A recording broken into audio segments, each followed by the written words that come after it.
and welcome to another edition of Vibing with Via. Now, today I'm dubbing this one Monday's Musing. Now, there are just a few things that have been on my mind, just a few things that, I can't seem to understand. Okay, sorry, that was my camera. One of them have to do with this whole business of Uber now being in Jamaica. So, for those persons who may have traveled or, if you've ever explored generally, you would have learned of Uber that it is in fact a ride sharing business. And so, you WhatsApp or use their app, you get a car that pull up and they'll charge you whatever, etc. There is a lot of argument about the drivers being safe because they have to do the necessary background information, etc. And basically you're tracked from the moment you have entered the vehicle until the moment you exit. Now, while that is good and fine, right? My concern is pretty much how will Uber operate in Jamaica? Is it the same way that we are accustomed to Uber operating in other territories? What are the agreements that have been struck up with, let's say, the Transport Authority of Jamaica, or is it even the government of Jamaica? How will this work? We have to be concerned about our own local individuals here, persons who would have formed businesses here, and whether or not the introduction of this ride sharing company is going to be having an adverse effects on the profits that were to be gained by these local individuals. Now, I have some questions. Is it a case in which the regulatory body could not say to, let's say, Uber or whatever the case may be, look, you need to up your game, right? There are some things that we expect of you, some things that you need to do if it is that you want to remain in operation. How is it that we're always so quick to take other persons from outside to be a part of what is being offered here in Jamaica? What about these local individuals? Also, what about the rates? I've heard some stories. I personally have not tried using the app, but I've heard some stories about persons even mentioning cost factor between Kingston and, let's say, Portmore to be a total of $5,000. I don't know how factual that is, but I am sure that I read that in a report somewhere. So then, it begs the next question. Is the introduction of this rideshare going to be for the ordinary man? Is it something that the average Jamaican can get up and say, look, I'm going to be using this app in order to get from point A to point B? If it's not, then I'll ask the question, what's the point? We have a lot of robot taxis here. We have a lot of private white plate companies here. We are supposed to have a lot of coaster buses here. We're also supposed to have the regular JUTC systems. So what is it about transportation in this country? Why can't we fix that? Why not fix that which we have rather than introducing something new? So that's my food for thought as it relates to this Uber thing. So what's my second concern? The second concern is the freedom that we've now been given by the government of Jamaica. I'm trying very hard not to make this channel one that is political. I'm really trying to keep it very neutral. But like I said, this is Monday's Musing, and I cannot, I just cannot bring myself not to talk about this today. So you have a situation now in which we're told of this freedom, that the curfew orders have changed, effective, I think, this week or next week, whichever. And the idea is that we will be free until 11 p.m. Now, the challenge I have with this is that this change, this change that has come about now, what is it based on? Where's the data supporting this? I am interested in seeing the empirical evidence to support the decision to make this change.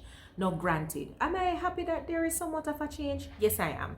Because I'm mindful that there are a lot of persons who would have been losing business, especially for, those persons who only have one stream of income, and being a solopreneur or an entrepreneur, meaning, just a single-handed person in a business, it would have been difficult. Those who may be in partnerships, depending on, the nature of the business, they may be in a little better position, but I know that a lot of persons who are trying to basically, stand up on their own as a solopreneur, they have had it very difficult. So I am happy that the time has opened up a little bit.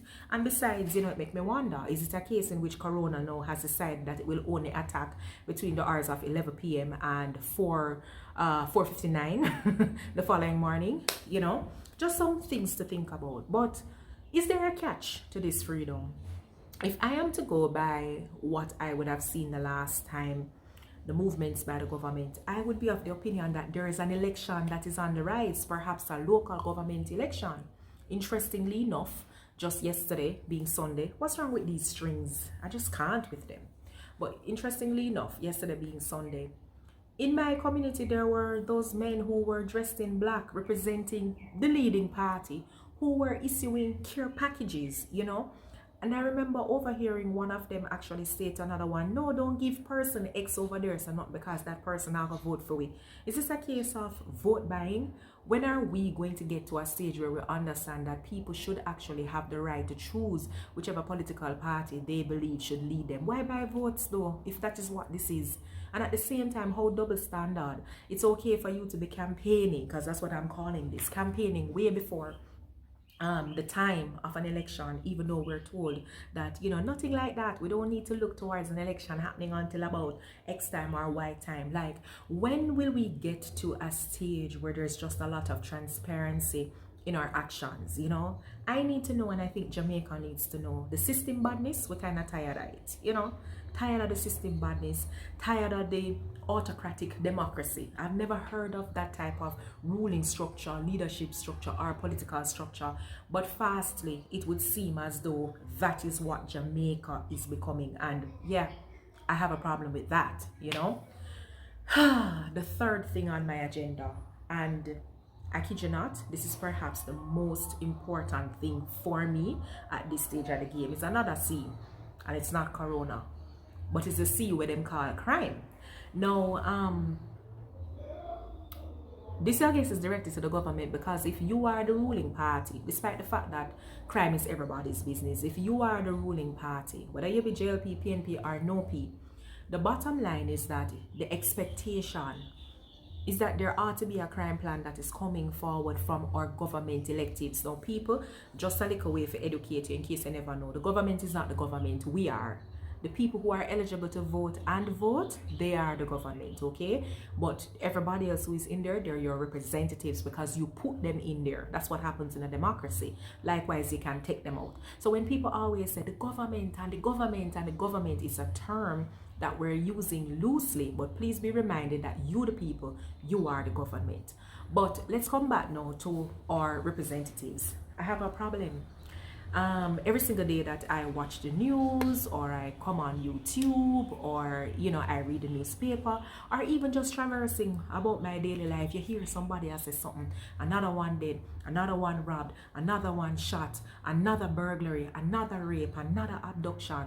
When does it stop? When are we going to now get to the point where we realize that we're kind of on autopilot where this crime thing is concerned?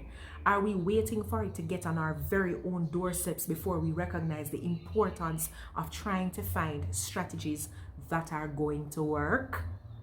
What will it take?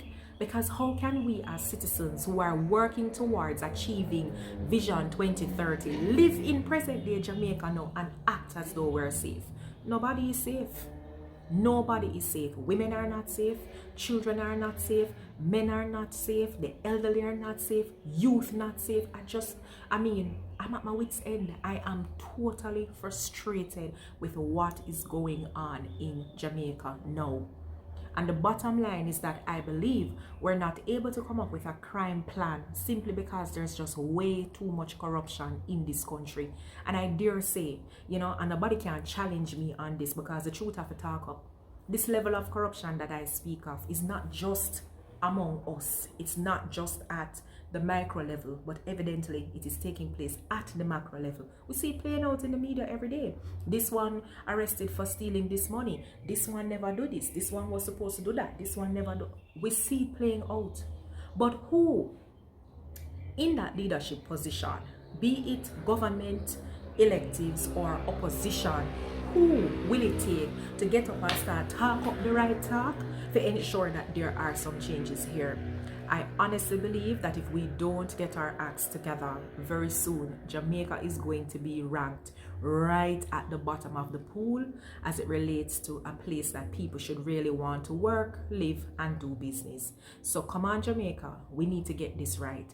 As it relates to this whole crime fighting thing too, We have to work on this informal culture, and this is something that starts as early as when the children are small, because we have this notion to inform of it dead. But the truth is, we're living in a time now where who we need or what we really need are informers. Because if we don't have somebody who's going to come forward and talk about what it is that they witnessed, what's gonna happen? I know people don't trust the system, but we have to find a workaround. We have to find something that is going to work for all of us, or if not, I am sorry to say, the end result is not going to be good. So there you have it, guys. Those are just the 3 things that are on my mind for today, my Monday's musing. And you know, you can comment down below and let me know if you have any strategies, or if you think that there's anything that I personally could do to aid in the betterment or the development of this country, even from a non-participant standpoint, just as a citizen who wants this to be better. If you have a venture that you want somebody to partner with, any form of advocacy you want to bring awareness to a matter, comment down below and let me know, because at the end of the day, we have to come to the realization that we're in this together. So thank you guys for watching, and of course I will see you in the next video.